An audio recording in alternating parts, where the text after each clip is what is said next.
পাবনার দেবোত্তর বাজারের solve hotel and রেস্টুরেন্টের মালিক রফিকুল ইসলাম। মাত্র 20,000 টাকার ঋণ নিয়ে তারা ব্যবসা শুরু করেন মাছ দিয়ে তৈরি ফিশ চপ, ফিশ সিঙ্গারা, ফিশ পুরি, ফিশ রোল ও ফিশ পেঁয়াজু, যা ইতিমধ্যে ব্যাপক জনপ্রিয়তা পেয়েছে। পাঙ্গাস, তেলাপিয়া, সিলভার কার্প ও চিংড়ি মাছ দিয়ে এসব সুস্বাদু খাবার প্রস্তুত করা হয়। আমি চিংড়ি বড়া খেতে এসেছি। এখানে যা কিছু বানায় অনেক সুস্বাদু। আর মানে চিংড়ি বড়া, যা আপনার মাথা, এগুলি সব নাম করা। আর এখন বর্তমান চিংড়ি বড়া, পেঁয়াজি, সিঙ্গারা এগুলি খেতে এসেছি। এটা আমরা খাই, খুব সুস্বাদু এবং টেস্টি, খুব ভালো লাগে, এই জন্য খাই। প্রতিদিনই খাই, প্রতিদিনই, এবং ব্যাপক লোক হয়। বিকালবেলা এখানে দাঁড়া থাইকে সিরিয়াল নিতে হয়। এখানে আসছি মাছের তৈরি হচ্ছে খাওয়ারের জন্য। মাছের তৈরি খাওয়ারের জন্য মাছ দিয়ে সব কিছু তৈরি করে এই রেস্টুরেন্টে খুব সুস্বাদ। আমরা ওই প্রতিদিনই এসে খেয়ে যাই। এখানে অনেক দূর দূরান্ত থেকে লোকও এসে খেয়ে যায়। আইসি মাছের বড়া খাওয়ার জন্য, যেটা অনেক টেস্ট, অ্যান্ড এটা খাওয়ার জন্য সবাই আসে। অন্য ভিন্ন জায়গা থেকে লোক আসে, আশেপাশে আরও জায়গা থেকে লোক আসে খায়। এটা অনেক টেস্ট। দুপুর পেরোতেই দোকানে ভিড় লেগে যায়। প্রতিদিন গড়ে প্রায় 20,000 টাকার ভাজা পোড়া বিক্রি করেন তিনি।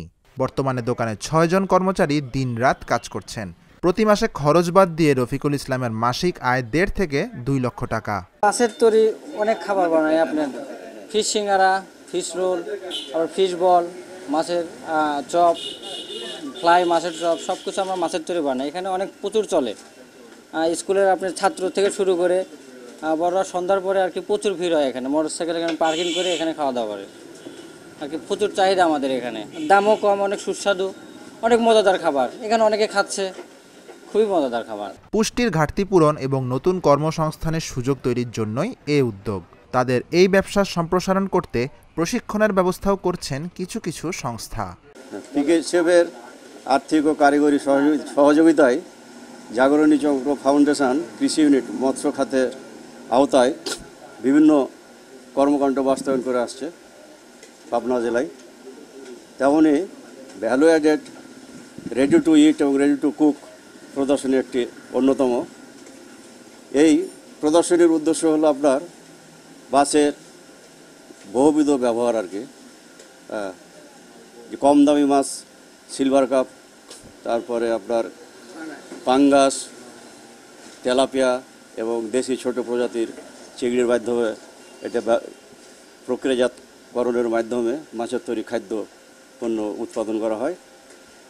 পাশাপাশি দেখা যায় কি আমাদের শিশুরা এবং ছাত্ররা সরাসরি মাছ খেতে চায় না, কিন্তু মাছের তৈরি যদি সিঙ্গারা, চিংড়ির পেঁয়াজু, মাছের samosa, fish Puri, fish finger, fish role তৈরি করা হয়, এখানে সবারে তারা খাচ্ছে আগ্রহের সাথে, অতি আগ্রহের সাথে খাচ্ছে। আর এই প্রদর্শনীর মাধ্যমে আমাদের সদস্য প্রতিদিন তার 15 থেকে 20,000 টাকার বিক্রি বাড়তেছে এবং তার উন্নয়ন ঘটছে। রফিকুল ইসলামের এই সফলতা দেখে অনেকেই এমন উদ্যোগ নিতে আগ্রহী হয়েছেন। Dhaka journal news desk.